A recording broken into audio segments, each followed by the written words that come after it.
psychological operations is all about molding the mind of the public or molding the mind of the enemy. And so you can make up whatever stories you kind of want. It's a separate mission. An interrogation is about extracting information. PSYOP is not part of the information extraction process. So I certainly do not deny that there are criminal conspiracies, and they go on all the time. Deception is a normal part of human life, and organizations deceive and conspire. The Army was usually tasked with doing the more routine stuff. If you're going to do something really deep and really dark, then it was tasked to the CIA. So I was reading about the Kennedy assassination the other day, and it's quite possible it was a conspiracy. I don't claim to know for sure. But I did read that the number of potential assassins that have so far been identified is something like 853. Well, I mean, if they don't want to leave, I mean, this isn't Grenada, this isn't Panama, this is Venezuela. It's a much bigger place. So if they want to dig in, you know, who knows what's going to happen. I suppose that we are too in the United States. I don't want to say that we're just standing back doing nothing. You know, if you have the means, people will try and promote their self-interest. Buenas tardes, amigos de todo el mundo. Esta va a ser una de las entrevistas más interesantes que haré en mi carrera y que tendré la oportunidad de compartirles, y es cortesía de nuestra querida amiga, la doctora Guadalupe Correa Cabrera, como ustedes saben, una politóloga experta en seguridad y frontera, catedrática de la Universidad George Mason y autora del bestseller Los Zetas Inc. Actualmente está trabajando también un libro que se llama Cárteles Inc., que saldrá pronto, y bueno, nos ha traído al señor William Jaworski. ¿Por qué digo que esta entrevista es tan importante y única? Porque el señor Jaworski ha pertenecido al cuarto grupo o a la cuarta división de operaciones psicológicas del Ejército de Estados Unidos, donde participó directamente en campañas reales de operaciones psicológicas en América Latina durante los años 80. Luego de su servicio militar, es decir, de ser un protagonista de este tipo de iniciativas militares, se dedicó a estudiar en forma crítica las PSYOPs desde el campo de la antropología. Actualmente es un académico muy respetado y experto en lo que son las fallas y los peligros de las operaciones psicológicas modernas. Así que con semejante perfil, digamos, creo que vamos a tener una conversación muy, muy apasionante para todos. Bienvenido, señor Jaworski. Bienvenida, Guadalupe. Muchas gracias. Sí, yo voy a hablar en inglés porque, como decía, mi español es como hablando como Tarzan, pero Lupita va a ayudar con traduciendo. Claro que sí, por supuesto. Un placer estar contigo y con Bill.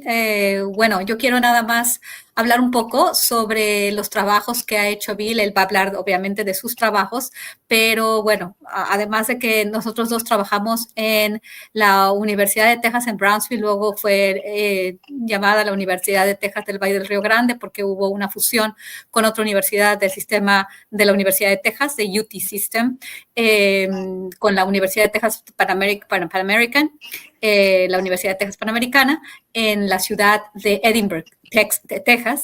Entonces cambió el nombre y bueno, ahora Bill es un profesor emérito de esa universidad, de la Universidad de Texas del Valle del Río Grande. Éramos colegas, amigos, y después de eso, en un momento, cuando yo estudié las caravanas, realmente me di cuenta de todos los artículos que él había escrito, ¿no? Dos artículos muy importantes. Uno, Cassandra, y como Cassandra, yo siempre digo la verdad. ¿Cómo es? La Cassandra, Like Cassandra, I speak the truth. Ajá, como Cassandra, yo digo la verdad. Y bueno, él habla de cómo se hacen estas operaciones psicológicas y de cómo se llega. Target analysis. y del análisis de objetivos, que también es, primero, antes de poder hacer las operaciones ideológicas y la propaganda, pues se tiene que analizar al público, ¿no? Y los mensajes. Después de eso, leí otro artículo de él que tiene que ver con lo que pasó con Sendero Luminoso en Perú y cómo también se aplica, ¿no? El análisis de objetivos, el target analysis, y cómo se analiza a la población objetivo para poder hacer estos mensajes, ¿no? Para poder manufacturar estos mensajes derivados de su Doctora, experiencia. le tengo una primera pregunta para hacer al señor Jaworski a partir de esto que usted me dijo, que es un disparador formidable. Perfecto. Para un público amplio, ¿qué es una operación psicológica militar? Denos ejemplos prácticos de cómo se lleva a cabo y, por favor, cuéntenos también a partir de ahí su experiencia como miembro del Ejército de Estados Unidos de División de Operaciones Psicológicas, trabajando en Fort Bragg con peruanos y con panameños en la década del 80. My first psychological operations mission was to work with the Peruvians in Fort Bragg conducting target analysis. I was on a team with a Peruvian Army colonel, a Peruvian Navy officer, a U.S. Army captain, and two or three other enlisted soldiers from the U.S. military. Our mission was to conduct target analysis of Shining Path recruits. We were to look at their vulnerabilities. What did they fear?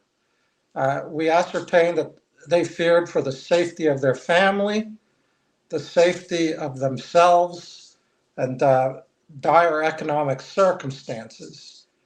We were always taught that you had to understand not only the target audience, but the environment that they lived in, which in this case was the highlands of Ayacucho. Lupita, do you want to? Sí, claro. Bueno, él empieza a operar, de su primera labor, ¿no? Como miembro del equipo de operaciones psicológicas fue en Perú, haciendo análisis de objetivos para los miembros de Sendero Luminoso. Y ahí él estaba, se estaba enfocando, ¿no? En cuáles eran, pues, los principales miedos que tenían estos miembros de Sendero Luminoso, y él descubre que los miedos más importantes tienen que ver con el tema de la familia, cosas muy básicas, ¿no? Con la cuestión económica, con la cuestión de su familia, ¿no? El núcleo familiar y las cuestiones más básicas de sobrevivencia económica. Entonces, para poder realmente tener esta estrategia, ellos necesitaban conocer quiénes eran estos miembros y cuáles eran sus principales miedos. ¿Cómo realizan esa investigación? ¿Cómo descubren los miedos de los miembros de la organización terrorista Sendero Luminoso? Generalmente eran las experiencias de los peruanos, los soldados peruanos. Ellos eran los expertos. They had been, to my understanding, fighting against Sendero Luminoso for some time. So, and we were just soldiers at Fort Bragg. I was not in the field with the Peruvian army in Peru. This was all taking place at Fort Bragg, my participation in this. So we had to rely on essentially the personal experience of the Peruvians. Puedo decir, él estaba en Fort Bragg, él no participó directamente en Perú, él no estaba en la región donde operaba Sendero Luminoso, sino que ellos más bien tenían un acuerdo con el ejército peruano, con los que estaban colaborando, ¿no? Como eso lo hace Estados Unidos todo el tiempo. Entonces él estaba operando desde Fort Bragg y sus principales fuentes eran los miembros del ejército peruano. Perfecto. ¿Y cómo recababa información el ejército peruano al respecto y cómo utilizaban los miedos que ustedes detectaban en el enemigo para atacar o para golpearlos a través de esos miedos? Lupita, put a. Oh, okay. I'll translate. Okay, and how did the Peruvian army detected the fears of the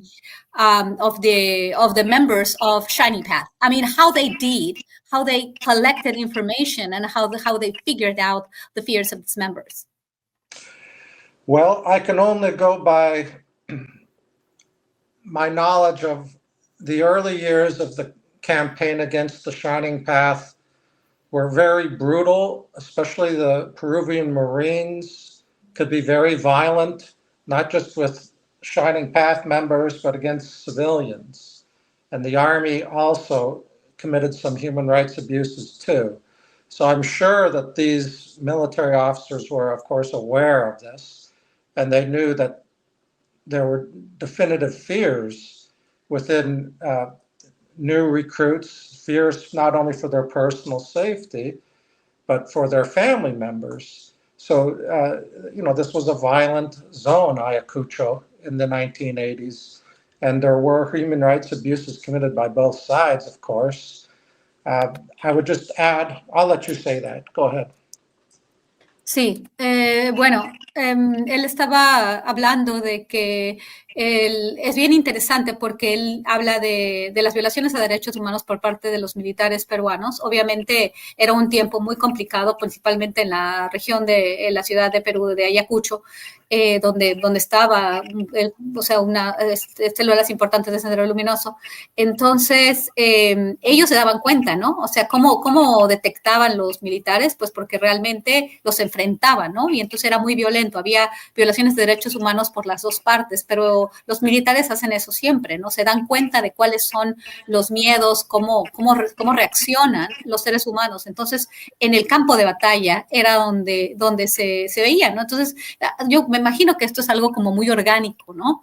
Estados Unidos tiene relación con los ejércitos, con la gente en el campo, y entonces les hacen ciertas preguntas y se dan cuenta que los principales miedos eran los miedos de lo que tenían ellos, ¿no? Con esta cuestión de violencia y de sus familias, ¿no? Eran miedos como muy básicos. Conocemos bien los precedentes, incluso recientes, de escándalos por tortura por parte del ejército de Estados Unidos, por ejemplo en Guantánamo. Entonces, quería preguntarle si existe un vínculo entre los interrogatorios que incluyen tácticas de tortura y las operaciones psicológicas que diseñan el ejército de Estados Unidos. Do you Go ahead and repeat that for me in English, Lupita. Yeah, right. If there is a link between the tactics to get information and and psychological operations. I know what you're going to say. If there is kind of like a link between, these atrocities committed by the U.S. Army in certain places to get information, and on the other hand, psychological operations. No, they are very separate. The interrogation field is very separate from psychological operations, just as psychological operations is separate from military intelligence. For example, military intelligence wants to know accurately where the enemy machine guns are, where their columns are, where their tanks are. They need accurate information. Psychological operations is all about molding the mind of the public or molding the mind of the enemy. And so you can make up whatever stories you kind of want. It's a separate mission. An interrogation is about extracting information. PSYOP is not part of the information extraction process. All PSYOP is utilizing whatever information we have to mold the perceptions of target audiences. Que no existe una relación directa entre lo que son los interrogatorios por fuerza, las tácticas violentas para recabar información en el campo de batalla. Eso es muy distinto a la inteligencia y a las operaciones psicológicas. Por un lado, la inteligencia las actividades de inteligencia es para tener y recabar información muy precisa de objetivos, pero no de objetivos de moldear las mentes de las personas, sino de objetivos tácticos, de dónde están los enemigos, dónde están la tecnología, dónde está la infraestructura estratégica, todo esto. Eso es inteligencia. Y lo que él está hablando, que son las operaciones psicológicas, tiene que ver con cómo moldeas, ¿no?, las reacciones del público. Son diferentes divisiones y diferentes actividades. ¿Una operación psicológica es una forma de ingeniería social o de manipulación colectiva? Sí, es una forma de manipulación, por seguro. Sí, es un poco, no sé cómo decir esto. En biología, ¿conoce este theorist Richard Dawkins? Sí. He believes that all animal communication is essentially based on manipulation. There's an evolutionary arms race between senders of messages and receivers of messages. They both have their own self-interest. A peacock will have colorful feathers trying to show that it's an attractive mate for a peahen. So some animals have coloration that indicate that they're poisonous, but there are mimicking species that also might have bright colors, but they don't have poison. They take advantage of that. They generally live in lower numbers. So I believe that biologists think that manipulation is at the heart of all communication, with one exception. In the wild, mutual interest can play a role in accurately translating. Well, the three things can lead to accurate transmission of information. One is mutual interest. A dog growls at another dog. They have a mutual interest in not having a fight because they could both be grievously injured or killed. So that's an accurate message. Some animals can't indicate strong fighting capability. Maybe a mouse is too small to signal to a lion that it is a dangerous opponent. So we call that, like, say, a handicap. So handicaps and mutual interests can lead to mutually beneficial, to honest messages being transmitted in nature. Pepita, do you want to try and cover that? Yeah, I'm going to translate and correct me if I'm wrong, because I have never talked to you about this. Él está hablando de Richard Dawkins, que es un inglés biólogo de la evolución, y él está diciendo que sí, las operaciones psicológicas son una forma de manipulación, pero él lo ve más bien vinculado al campo de la biología. Entonces, él está hablando de las especies de animales, ¿no? O sea, que todo es para estos biólogos de la evolucionistas. Ellos, por ejemplo, él está hablando, ¿no?, de dos patos que se hablan y que para que entre ellos saben que no se van a destruir porque eso sería malo, ¿no? Entonces él habla, por ejemplo, de un león y un ratón, que pues obviamente el ratón tiene un hándicap porque es mucho más chico que el león. Entonces, de alguna forma, en la naturaleza y la evolución, ellos se comunican para que, y hay una manipulación también, pero que con un interés mutuo. No sé a dónde vaya esto, pero eso es lo que él quiso decir con lo que está, cuando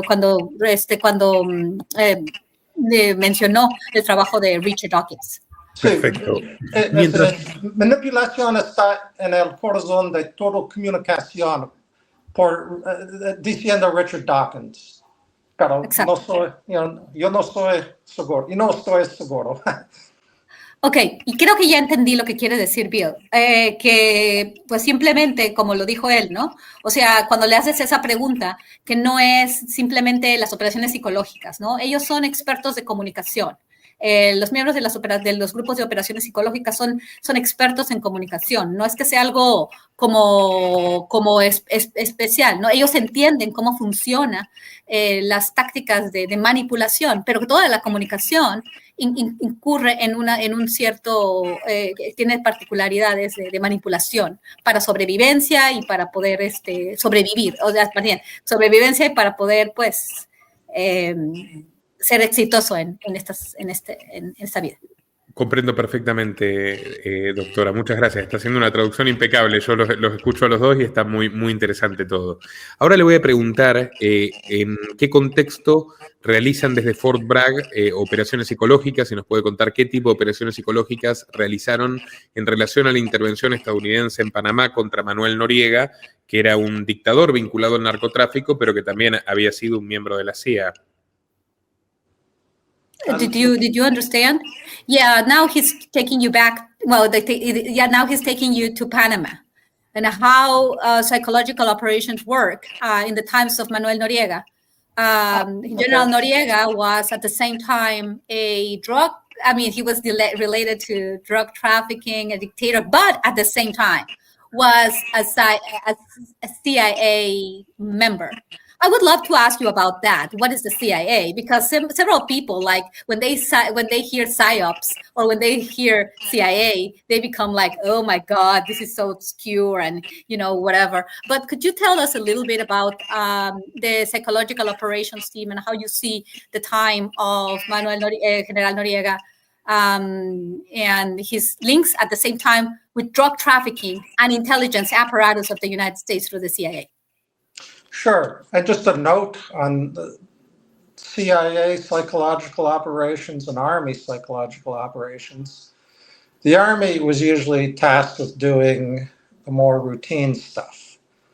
If you're going to do something really deep and really dark, then it was tasked to the CIA.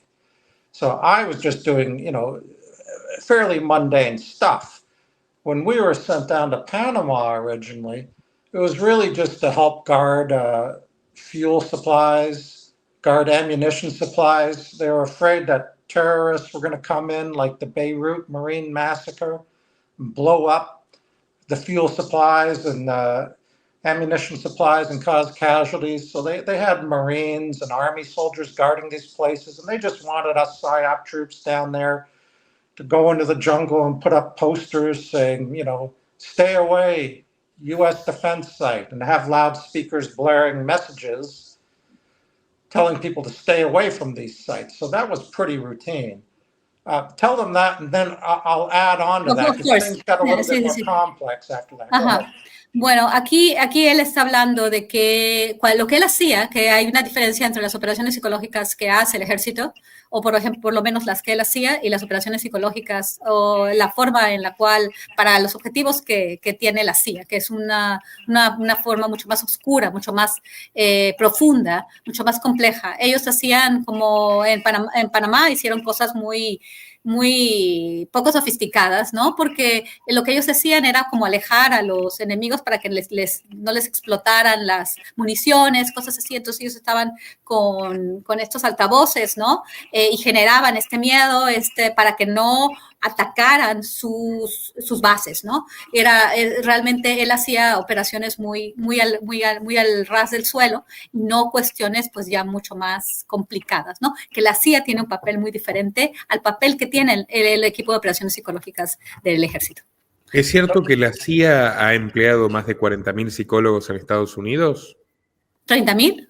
¿Cuántos dices? Sí, 40.000. Leí un número como que fue el mayor empleador de psicólogos gubernamental de la historia de Estados Unidos. Lo leí de la revista Político. Okay, well, he's saying if the CIA has hired 40,000 psychologists, to do their operations, I guess, yes, right? I mean, I don't know how many, but there are many. I mean, it's about psychologists to hire them to do. In all his history. Yeah. I know its history. I think that there are more, but anyway. I have no idea. Yo tengo ninguna idea. ¿Quiénes trabajando por la CIA? ¿Qué tipos? Economists, psicólogos, sociólogos. Yo no sé yo no tengo ninguna información sobre esto. Sí, él no tiene ninguna información. Perfecto. Y si vamos ahora a la tensión con Venezuela, la situación A del ver, despliegue. perdón, Nico. Es que creo que Bill no contestó muy bien esta cosa de Noriega, ¿no? Creo que podríamos, para cerrar la cuestión de Noriega. Supuestamente Noriega estaba vinculado con la CIA y era un narcotraficante. ¿Cómo explica o cómo ustedes hacían sentido de esto, Bill? How did you make sense of this role of Noriega? One side, the CIA connection, and the other side, a drug trafficker, an enemy now of the United States. From what I understand, Noriega was playing all sides. You know, at first he was helping us in our war against the Contras. He was letting us train Contras, I believe, in Panama. But at the same time, he was giving information to the Cubans. He was running drugs with the Colombians. I had a U.S. Army general tell me that once he went on an airplane from Panama to South America for some meeting, and he was with Noriega on the plane. And Noriega made them stop, I think, in Caracas or Bogota to pick up prostitutes. So they put all these prostitutes on the plane with him, and they went to Chile or whatever. And he says Noriega was just drunk the whole trip, partying. You know, he almost sounded like Tony Montana from Scarface. And he said that at the meeting, Noriega made a motion for something, and then when they're going around voting on the motion, Noriega passed out. He was so drunk and high, and someone shook him and said, "It's time for you to vote." And Noriega woke up and he didn't know what they were voting on, so he voted no. He just shouted out no on his own motion. So my best guess is that Noriega, I mean, you know, he was playing all sides off for his own benefit. He lived in a rough neighborhood. He just made a mistake of getting too close to the Cubans. When I saw the Panamanian military start to carry Cuban weapons, this was maybe early 1989, then I knew that's it. You know, he's gone. We're going to overthrow him. And I'll talk about Noriega very quickly right after that, but you can tell him that if you need any more information. Bill dice que Manuel Noriega, él jugaba para todos lados, ¿no? Él ayudó a Estados Unidos y también se acercó mucho a los cubanos, ¿no? Y bueno, jugó para la Contra desde Panamá, por un lado, pero por otro lado se acercó a los cubanos. Él dice que también finalmente Noriega estaba borracho de muchas cosas, y en un vuelo que le dijo un general del ejército que estaba en una avioneta y él quiso parar en, no me acuerdo si Bogotá, no se acuerda si Bogotá o Caracas, no lo recuerda, y entonces trajo en el avión prostitutas y estaba iban a votar una moción, no dijo que Bill, pero que él estaba todo, o sea, muy high, ¿no? De droga, cocaína probablemente, y borracho, y entonces, pues así estaba, pues ya estaba como que jugaba para todos lados, estaba ya todo, pues, empoderado y pues ya también muchos excesos, ¿no? Pero él dice, Bill, que cuando se acercó mucho a los cubanos en un momento y entonces ellos vieron que tenían armas dentro de Panamá, de Rusia o de quién, Bill? Because they don't do arms, right? Cuernos de Chivas. Cuernos de Chivas, but Russian, right? Sí. You're talking about Russian army, que tenían armas rusas que venían de Cuba. Él pensó que ya, ¿no? Estábamos hablando de la parte de la Guerra Fría, ¿no? Entonces, bueno, claro, también sí. Hay que entender que mi hermano un poco más grande habla como en la Guerra Fría, ¿no? Yo no creo mucho esas cosas, pero bueno, no es que no crea, pero yo no veo las cosas así que los cubanos y todo, pero era el tiempo de la Guerra Fría. Entonces, eso es lo que está diciendo Bill, ¿no? Es muy interesante escuchar a Bill, por supuesto, estimada Guadalupe. Entonces yo ahora quiero, para aprovechar el tiempo tan valioso de los dos que nos están obsequiando a mí y a la audiencia, preguntarle directamente sobre la narrativa del Cártel de los Soles, el Tren de Aragua, lanchas de pescadores que son derribadas por un costosísimo despliegue naval que no se ve desde la Segunda Guerra Mundial prácticamente. Entonces, en todo este contexto, ¿cuánto hay de cierto en la narrativa del narcoterrorismo como amenaza existencial a Estados Unidos y cuánto hay de operación psicológica? Yo no tengo ningún contacto en la administración de Trump, pero yo pienso que posiblemente ellos quieren cambiar el gobierno de Maduro, regime change, posiblemente ellos quieren oil.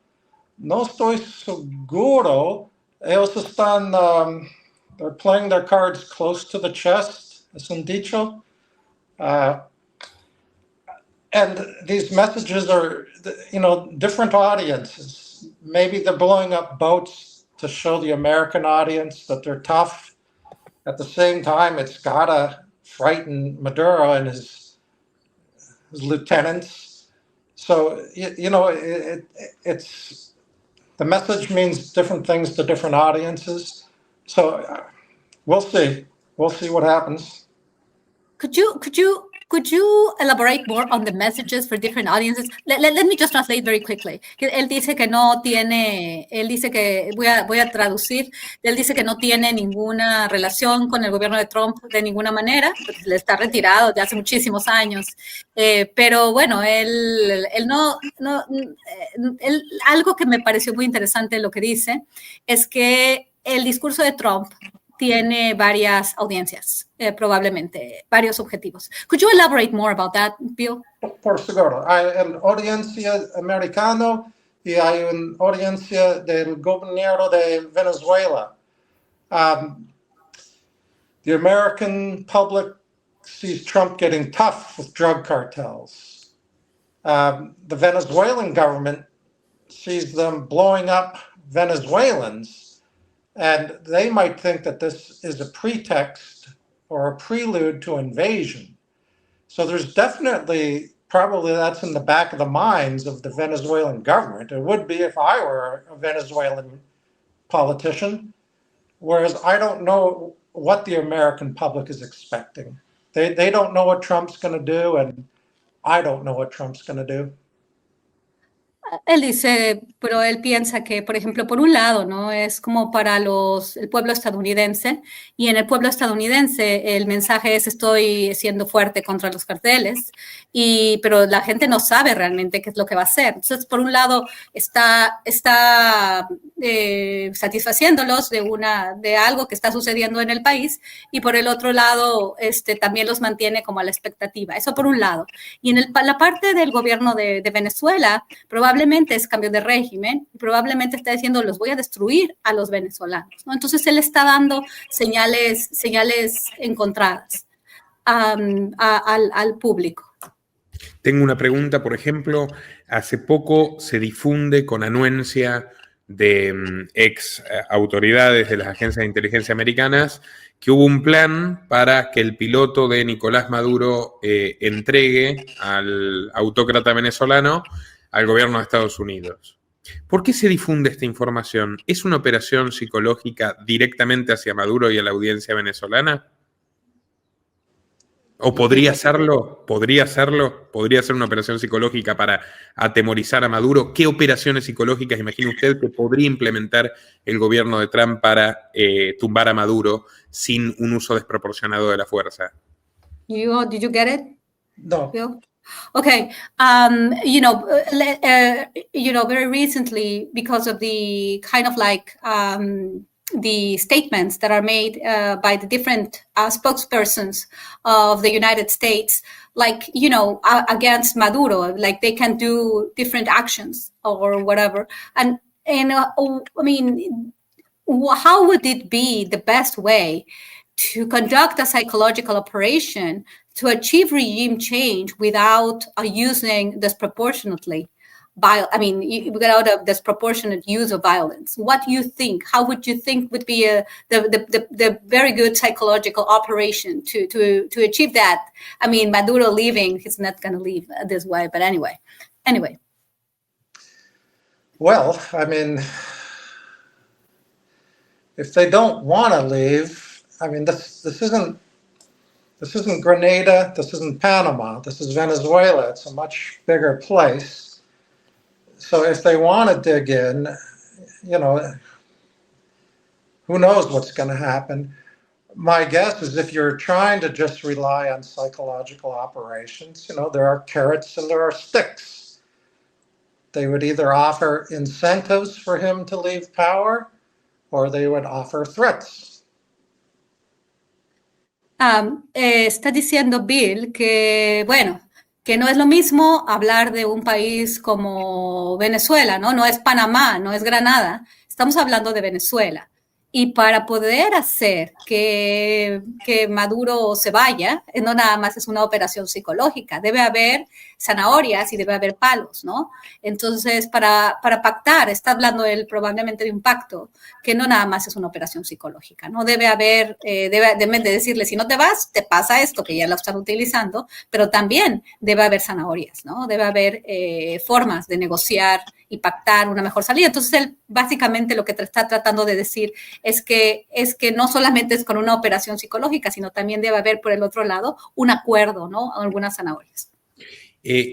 ¿Usted piensa que habrá una salida cruenta o incruenta del poder de Nicolás Maduro en Venezuela?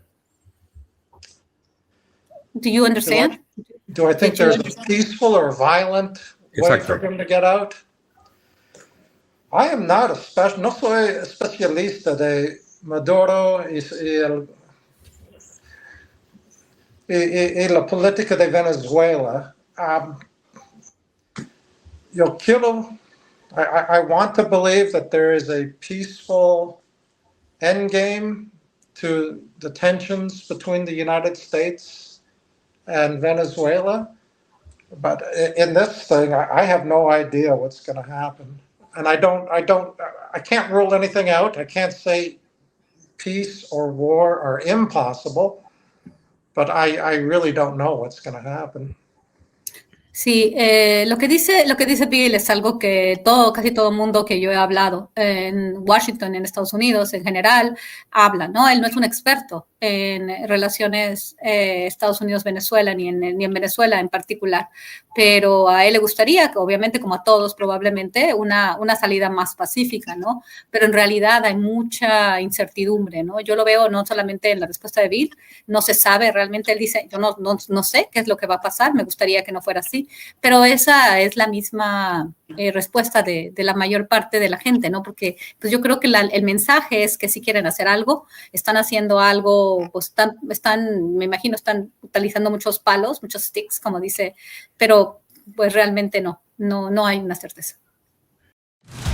Hace más de 5 años abrí este canal porque creo que educar es combatir. Y ni en el mejor de mis sueños pude vislumbrar a dónde llegaríamos juntos.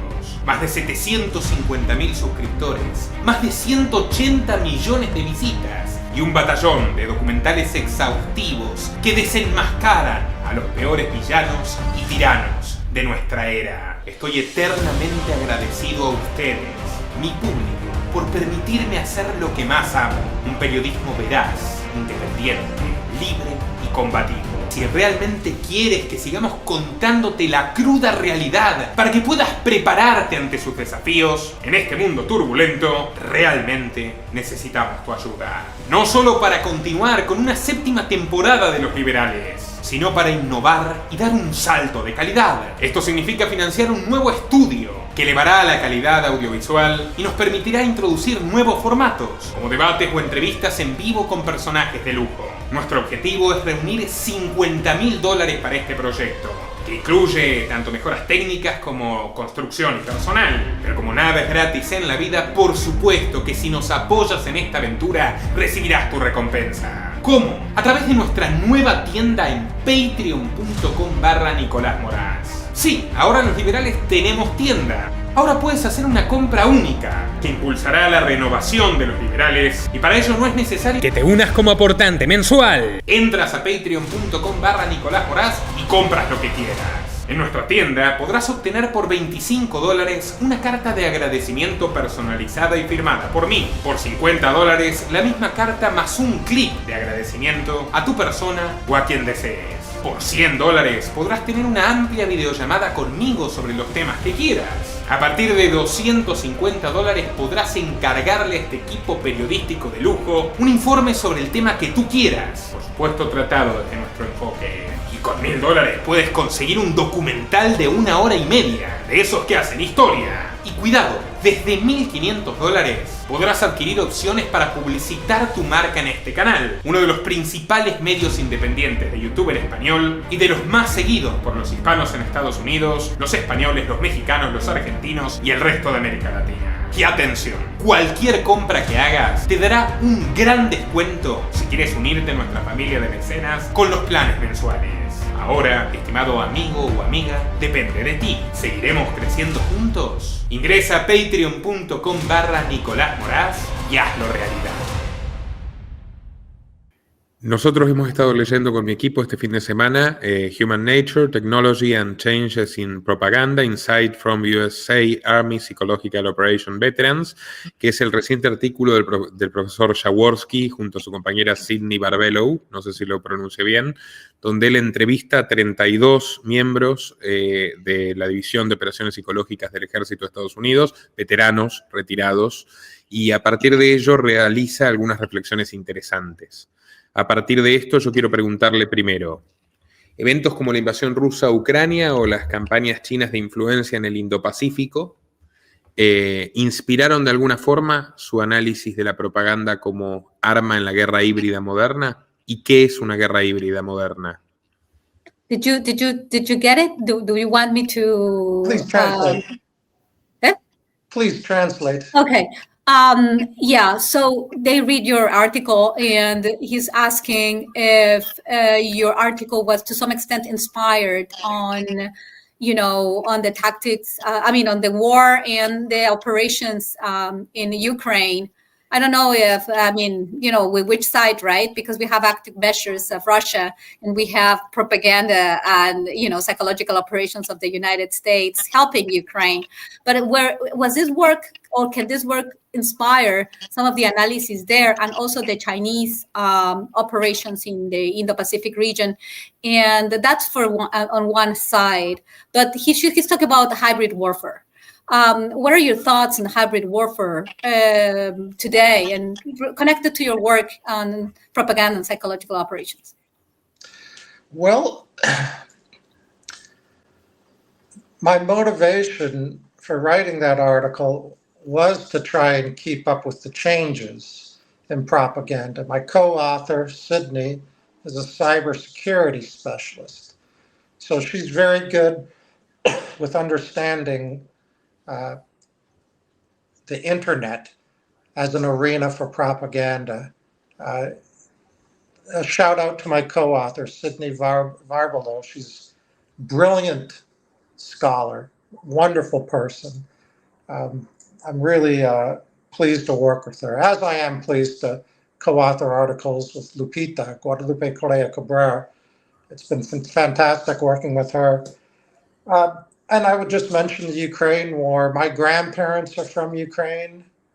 I've still got relatives over there serving in the Ukrainian army, fighting the Russians. So I have looked at that war, and I've watched it. But my motivation for writing that article was just to learn about contemporary propaganda on the internet, to see the changes, the human nature. Like the article suggests, human nature remains the same, but there are so many changes in the propaganda battlefield that, the balance of power is shifting. I think propagandists have many more weapons at their disposal than they used to. Deep fakes especially.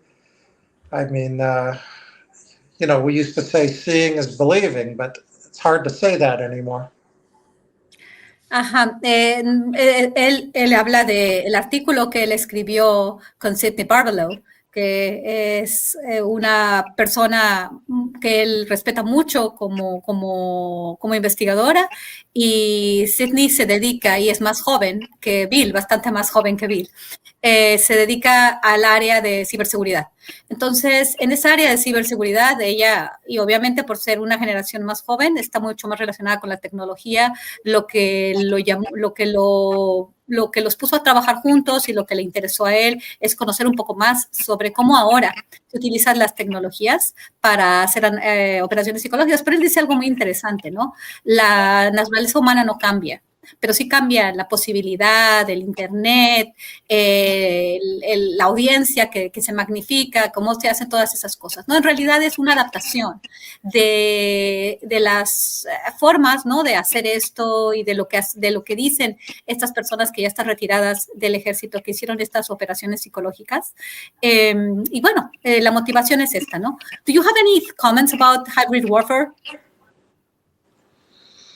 Well, it's going to become more common. I mean, and it's active and ongoing. I mean, look at how drones, I know that's not really an example of hybrid warfare, but look at how drones have changed the nature of kinetic warfare in Ukraine. And, you know, one drone that costs, what, $1,000 or something, it might take a $10 million missile to shoot it down. So there are real cheap things that we can use, and there are things that are cheaper than drones, propaganda, in other words, that can be very effective. So since the range of propaganda has increased, I mean, look, anyone can get on social media, be an influencer, and put out something that will be read by who knows how many thousands of people. That was impossible, 50 years ago, for just any common person to do that. So propaganda, it's just going to become so much more of an elixir, so much more central to our environment. It's like global warming. It's like pollution in the environment. It's just there and increasing. So yeah, I would just say is learn about propaganda techniques, study the phenomena, and just be aware when people are manipulating. Or if you sense that somebody is really trying to manipulate you, start asking questions. Él habla, ¿no?, de la guerra híbrida. Bueno, o sea, la guerra híbrida sabemos lo que, claro, ahorita tiene muchas más posibilidades, ¿no? Él habla de los drones, pero él dice, obviamente eso no es guerra híbrida, es guerra kinética. Ajá, bueno, y la cuestión de los drones, o sea, ahora te abarata muchísimo, ¿no?, la utilización y mandar misiles, se abarata muchísimo por la tecnología, ¿no? Y entonces, en ese sentido, pues la guerra híbrida es posible de muchísimas maneras que nunca fue posible hace 50 años, ¿no? Porque ahora cualquier influencer, bueno, no cualquiera, pero los influencers tienen la capacidad de influir en millones de personas, solamente ponen un mensaje y ellos influyen, ¿no? Entonces, la guerra híbrida es lo de hoy por la posibilidad de las tecnologías, ¿no? Entonces, bueno, definitivamente él está muy interesado, ¿no? Cómo ha evolucionado todo esto. Y yo creo que hay muchas cosas que nos estamos dando cuenta de lo que está sucediendo, ¿no? Desde que llegó Trump a la presidencia la primera vez, ¿no? Cómo se manipularon ciertas plataformas. Ya estoy yo, mejor, ya estoy yo hablando. No, pero bueno, eso es lo que dijo él. Quiero preguntarle, usted menciona las granjas de trolls rusas. Nosotros realizamos un informe en este canal al respecto. Los trolls rusos operando como actores para erosionar alianzas, por ejemplo la OTAN, también el papel de Rusia en el Brexit. ¿Qué nos podría contar al respecto? He's asking about Russian trolls, and do I have any thoughts? Yeah, Russian trolls and Russian propaganda. Yeah, against all, I mean, NATO and all that. Well, many of my former colleagues, that the soldiers who served with me in the PSYOP battalion, they think that the Russians are, of course, very effective in propaganda. These troll farms, which Nico pointed out, were very effective in Brexit. They really are pushing this type of stuff hard, the online propaganda. I suppose that we are too in the United States. I don't want to say that we're just standing back doing nothing. You know, if you have the means, people will try and promote their self-interest. Every government will do that. But the Russians have been fairly effective in it. And the Brexit thing is just one good example of it. Bueno, él dice que todas las personas que él conoce que hicieron operaciones psicológicas, las personas que él tiene contacto en el ejército de Estados Unidos, dicen que pues los troles, las granjas de troles rusos son bastante efectivos, ¿no? Eso es lo que se ha visto, que todo el mundo tiene sus objetivos, que todo el mundo hace muy bien ese trabajo, pero que los rusos son especialmente efectivos en ese sentido.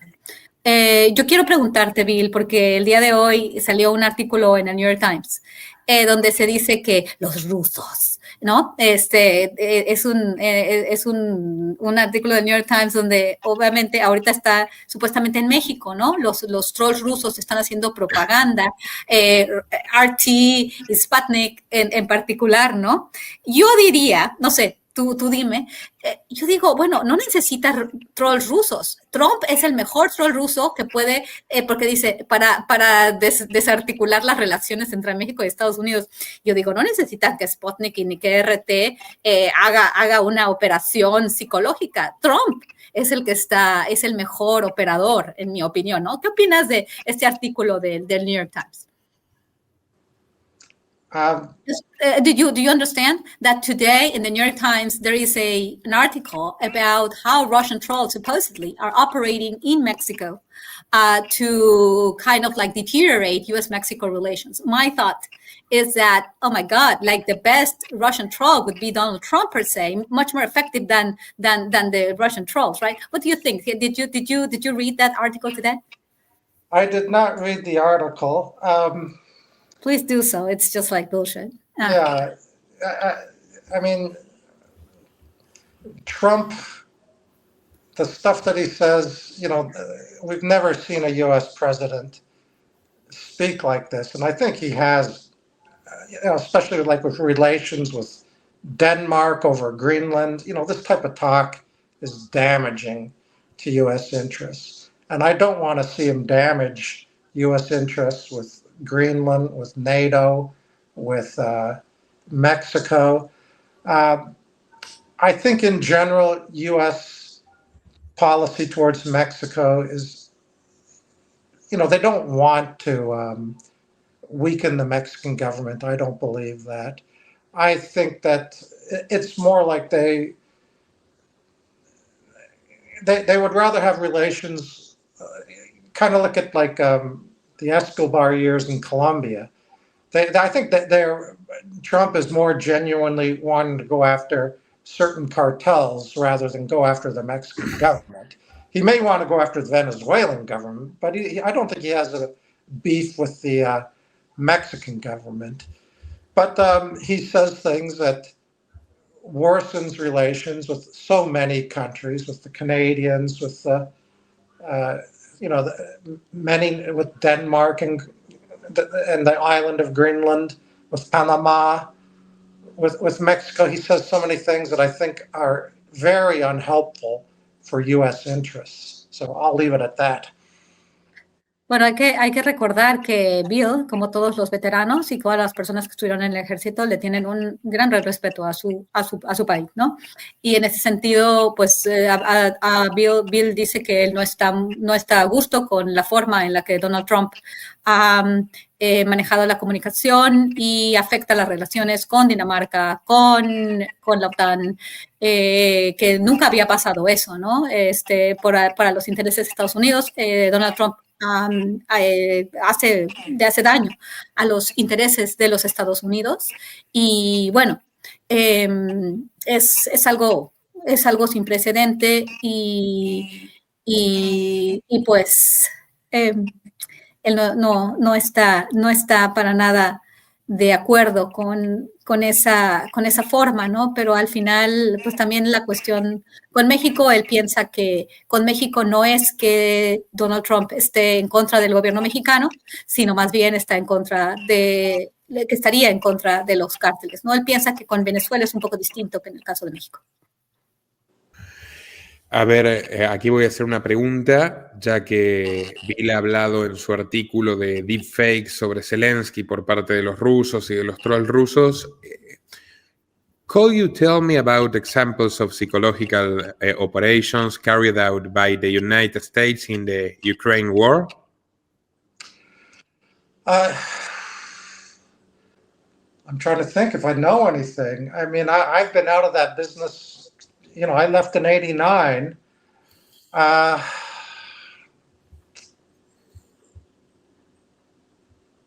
don't know about psychological operations. Maybe, I don't know if they help promote this idea of the ghost of Kiev. Remember the pilot in the early days of the Russian-Ukraine war that was supposedly shot down, I don't know, 10 or 20 Russian jets? The ghost of Kiev, I think he was called. Is that right? I remember that meme was really promoted back at the beginning of the war. But I have no knowledge of the United States leading any sort of propaganda campaigns for the Ukrainians. I just don't know of that. Que Bill no está familiarizado con estas operaciones psicológicas de Estados Unidos en Ucrania, que él recuerda el fantasma de Kiev, ¿no? Que, bueno, obviamente que pareciera ser que pues él estuvo teniendo muchos objetivos y ahí como generando, ¿no? Esta percepción de que Estados Unidos, bueno, no de que Estados Unidos, sino que sí, el bloque OTAN, Estados Unidos, estaba ganando, ¿no? Pero que realmente más allá de eso, más allá de esa probable operación, ese mensaje no tiene mucho conocimiento, y creo que ninguno de nosotros tenemos mucho conocimiento de eso, ¿no? Porque también las noticias son muy selectivas y nos llega aquí al hemisferio noticias muy distintas y además el idioma, ¿no? También. Voy a aprovechar para hacer algunas últimas preguntas tipo ping-pong, estimada Guadalupe.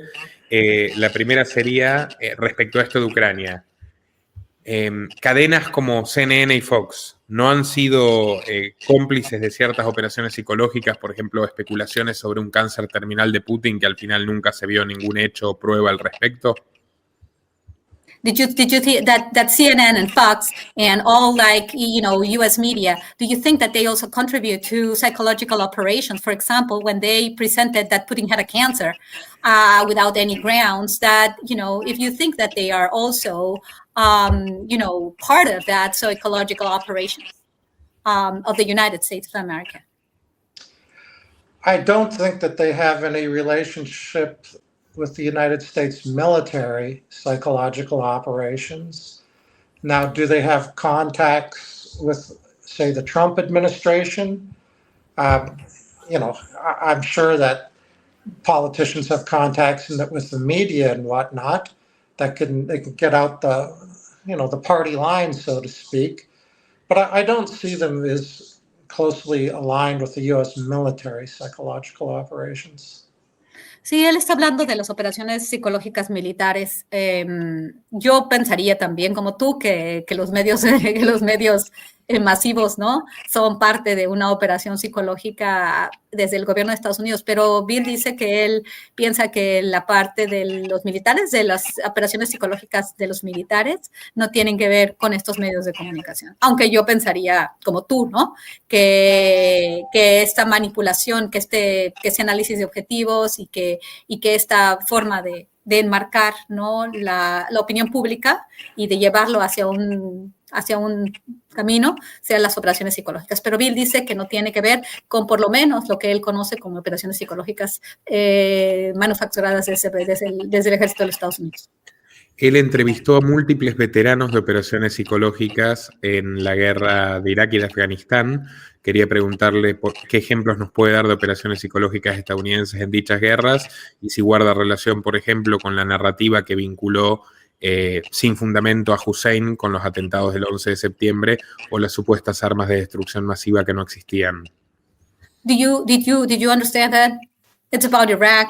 It's about Afghanistan. It's about the absence of, about psychological operations and how they were done during the events after 9/11.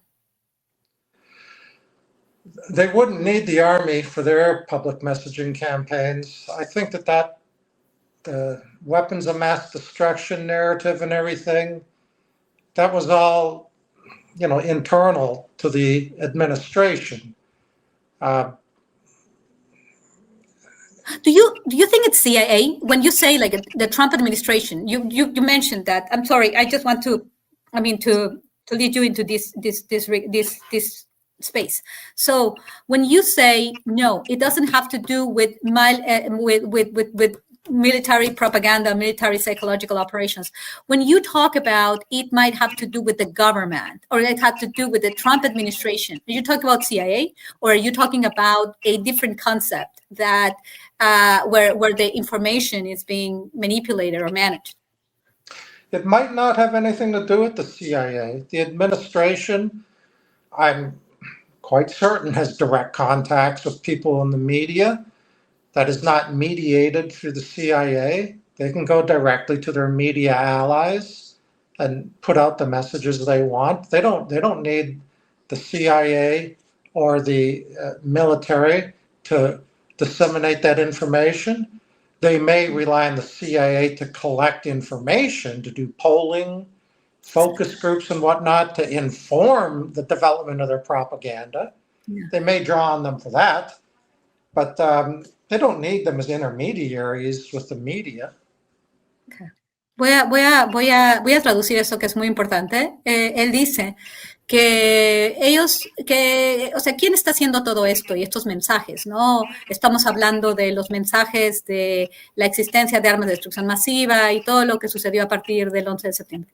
Este tipo de mensajes el ejército de los Estados Unidos no hace ese tipo de operaciones psicológicas y yo le pregunté que quién está haciendo eso, o sea, quién se vincula con los medios de comunicación masivos. Y fíjate que yo de alguna manera estoy de acuerdo con lo que dice Bill, porque siempre hay esta idea, ¿no? De que las operaciones psicológicas las hace una agencia oscura. A veces se hacen de muchas maneras, ¿no? Él dice que no es que la CIA las haga, ellos dan información para que dentro de la administración se puedan hacer y se pueda vincular a los medios de comunicación masivos, que sí, ellos producen esta información, pero que no necesariamente todo es centralizado en un canal, ¿no? Para hacer esto, ¿no? No es necesariamente así.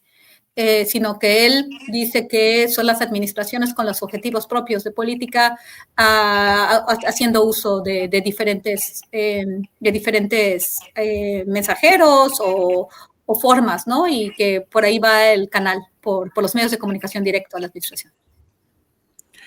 Me gustaría si nos puede dar breves ejemplos de grandes operaciones psicológicas del ejército de Estados Unidos que hayan ocurrido en los últimos años. ¿En qué consistieron esas operaciones psicológicas y dónde se ejecutaron? Did you get it, Bill? He wants an example of an important psychological operation from recent years. Or some, plural or singular. Yeah, mm-hmm. The one I would point out was the one reported by Reuters, that I mentioned in the article I published yesterday, where the U.S. military acknowledges that it did start this psychological operation directed at the Philippines to frighten the Filipinos in 2020 and 2021. They didn't want them using the Chinese COVID vaccine. So we began sending, it's untrustworthy. You don't want to use this, blah, blah, blah. Because we didn't want closer economic relations between the Chinese and the Filipinos. So we did this anti-COVID message targeted at the Philippines, and I believe Singapore as well. And I do have some knowledge on this. People in the business are terrified that the message, the spillover effect, it was meant to be a message for the Philippines and Singapore, but this psychological operations message spilled over into the American public and infected them with this meme, with this mind virus, this anti-meme, because the messaging you began seeing in the United States, the anti-messaging, one of my friends tells me is pretty much the exact same messaging that the U.S. military was putting out in the Philippines in this PSYOP campaign. So he's saying he thinks that it boomeranged. It spilled over. We meant to hit that target audience in the Philippines, and instead the message came to the United States, and now we got to deal with all the people. Bueno, aquí probablemente hay diferentes opiniones. Él dice que sí, que él da que él, por ejemplo, él es de una cobertura de Reuters sobre una operación psicológica que hizo el gobierno de los Estados Unidos en dos países, en Filipinas y en Singapur, que tenía que ver con el tema de la vacuna, ¿no? Durante la era del COVID, que no querían la cercanía con China. Entonces ellos operaron una forma de poder tener una influencia para no acercar a los gobiernos de Singapur y de las Filipinas con China, utilizando el argumento de las vacunas. Pero él dice, por ejemplo, porque yo me imagino que cree en el tema de COVID y que él considera que lo que son los anti-vaxxers son como que las operaciones psicológicas de otro lado, ¿no? Sí. Pero bueno, esto es, él dijo que la operación que se había hecho en Filipinas, de Estados Unidos, luego también como boomerang se les regresó, ¿no? Con un mensaje de los antivacunas. Pero bueno, eso es difícil a veces en esta época de guerra híbrida conocer el origen y el objetivo, y hay muchos mensajes, ¿no? Entonces es como complicado entender muy bien de dónde vienen estas operaciones psicológicas. Tengo una última pregunta, ya que nos pone el COVID como disparador, y es la siguiente. Wall Street Journal ha publicado sobre la filtración del virus en el laboratorio de Wuhan, un laboratorio que recibía financiamiento estadounidense.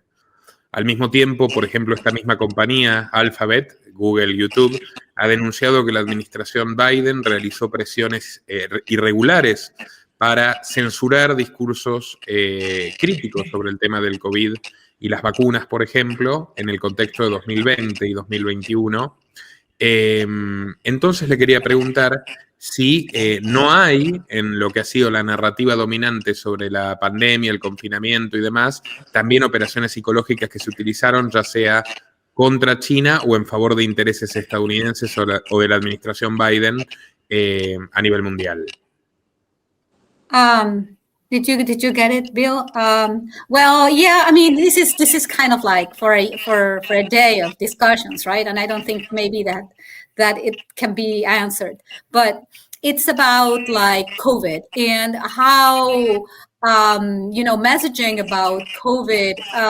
He's talking about before the coverage of the Wall Street Journal about the involvement of U.S. government in Wuhan. Through also Google and Alphabet, which is Google, Microsoft, whatever, how they funded like this research that supposedly ended up in, variating COVID. That's one thing, right? And the other thing is that how the pro-vax or anti-vax and the United States pressuring and censoring certain messages that were, considered not appropriate for probably the interest of pharmaceutical companies that had their base in the United States, right? So how psychological operations might have been used during COVID times, because it's difficult also to say like, oh, pro-vaxxers are great.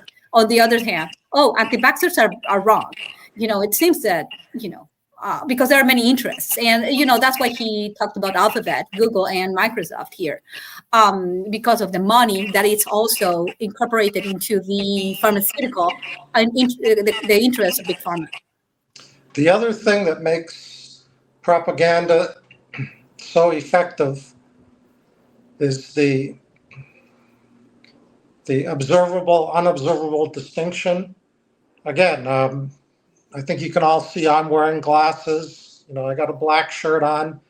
Anything observable, we can all agree on pretty much. And that keeps us from walking over cliffs and walking into oncoming traffic and stuff like that. But when we start talking about unobservable things, like where did a virus originate? Was it in a wet market in Wuhan? Was it in a lab in Wuhan? None of us observed it. None of us can possibly observe it.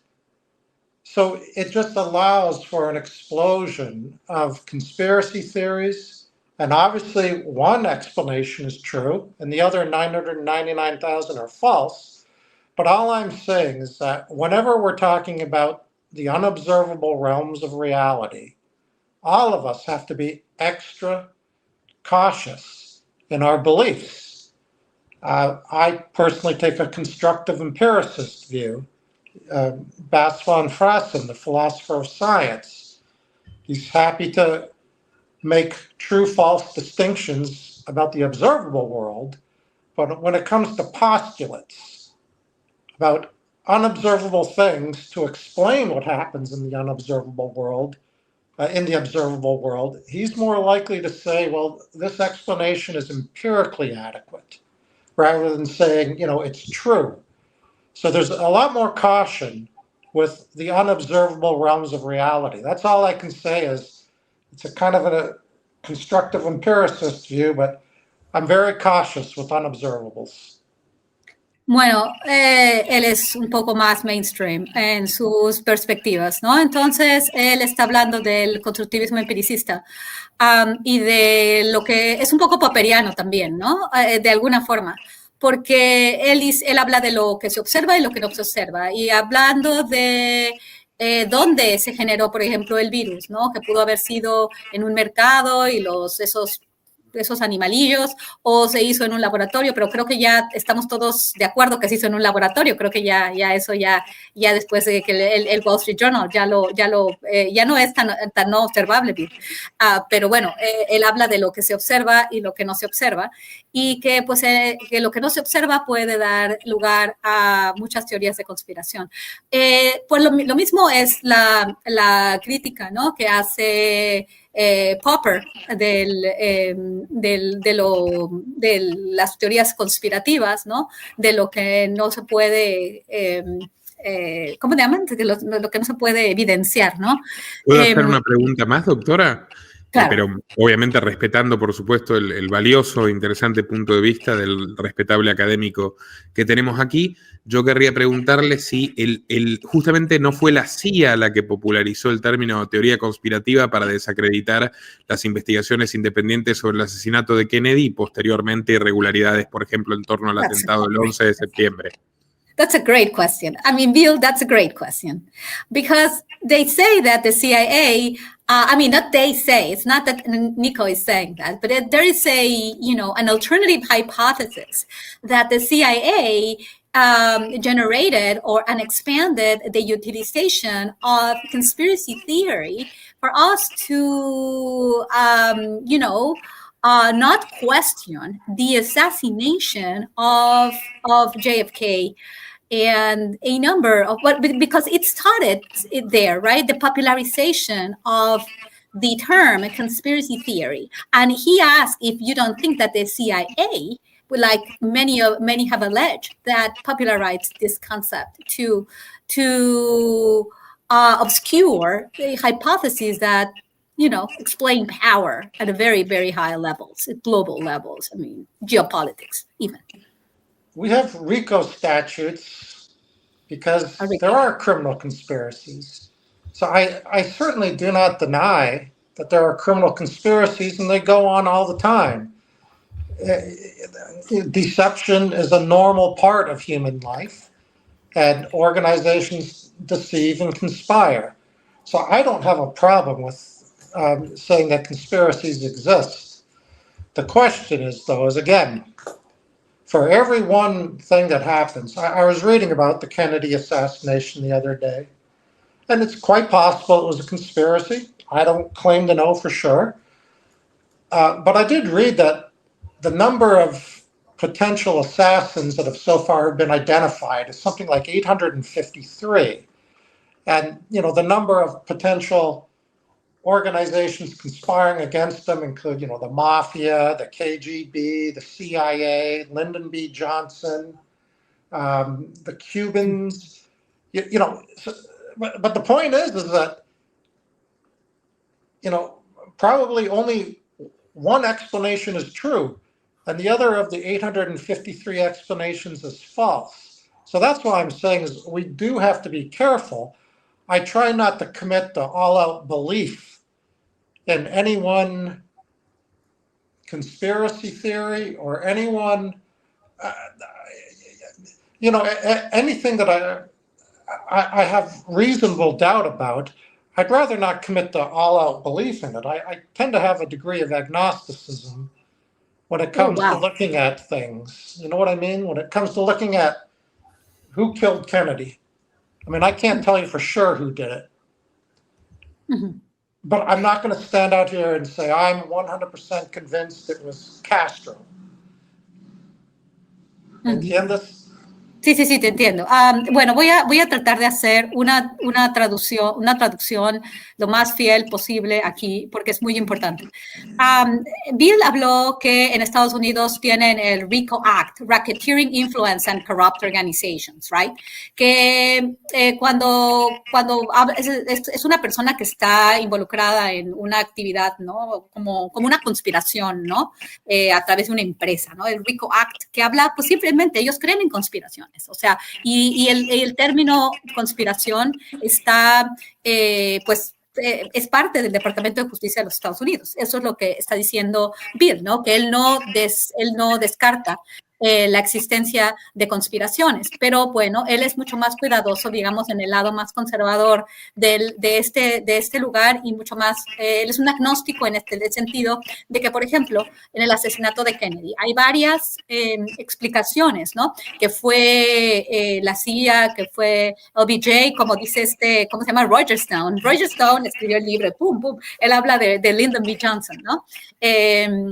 Habla, o sea, puede ser Lyndon B. Johnson, puede ser los cubanos, puede ser Fidel Castro, o sea, tienen 835 personas que arrestaron por este asesinato.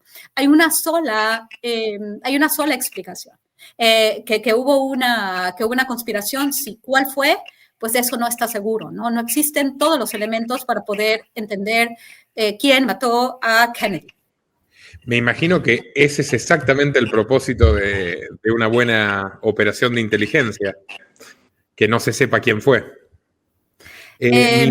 Mi última pregunta, doctora, sería agradecerle por su tiempo al señor Jaworski y una reflexión final que quiera hacer sobre su último paper, Human Nature, Technology and Changes in Propaganda.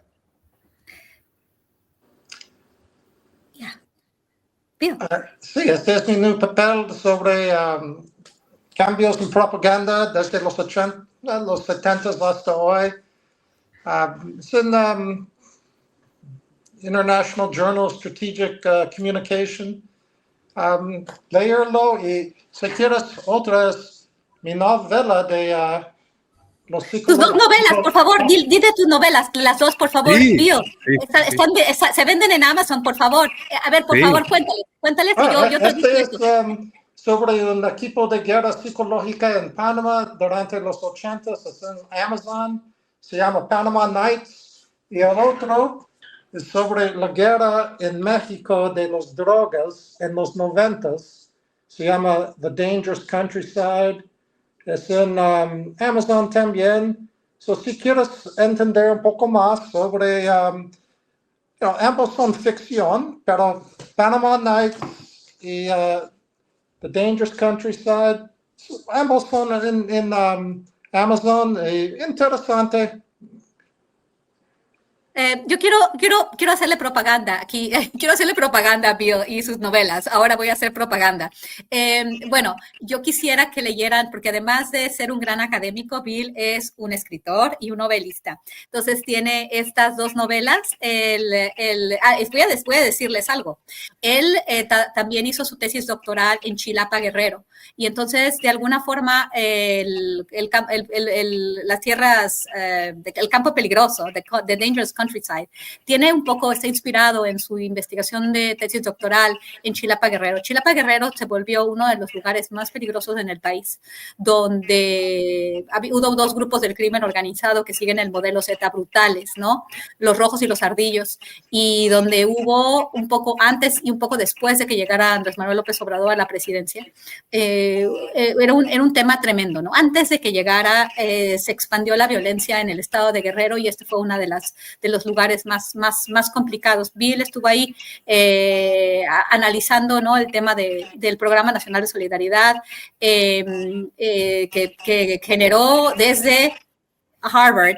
Y una vez, Bill, tenemos que volver a ese proyecto. Tengo muchas ganas.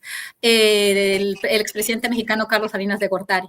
Entonces, esta novela está inspirada en estos años, y la novela de Panama Nights, que yo lo voy a leer, te lo prometo. Esa otra de las operaciones psicológicas en Panamá. Entonces las dos tienen pues tienen vivencias muy personales, ¿no? De verdad se los recomiendo y ojalá puedan comprar los libros en Amazon. La propaganda que le estoy haciendo a mi hermano Bill Jaworski. Mi hermano, no nos parecemos, pero le tengo muchísima gratitud de todo lo que me ha enseñado sobre este tema. Thank you very much. Y también el artículo que escribimos sobre las caravanas. Él me enseñó mucho sobre el tema. I've learned much from Guadalupe. Let me just say, she is fantastic at putting a research team together. She knows what everyone should do. She's got vision, and I'm so proud of the articles that we've co-authored. Guadalupe Correa Cabrera is a fantastic political scientist, fantastic scholar, and tremendous friend to both me and my wife, Lydia. Gracias, muchas gracias, Bill. De verdad que a mí siempre ha sido un placer. Gracias, Bill, por la oportunidad. El profesor emérito de antropología en la Universidad de Texas del Valle del Río Grande, William Jaworski. Muchísimas gracias a los dos, un placer, y espero que no sea la última vez que coincidamos en el canal. No, claro que sí. Ojalá podamos ver a Bill más. Sí, podamos ver, así como si yo fuera el canal. Hasta la próxima, amigos. Hasta la próxima. Invito a la audiencia a compartir en redes. Bye, bye.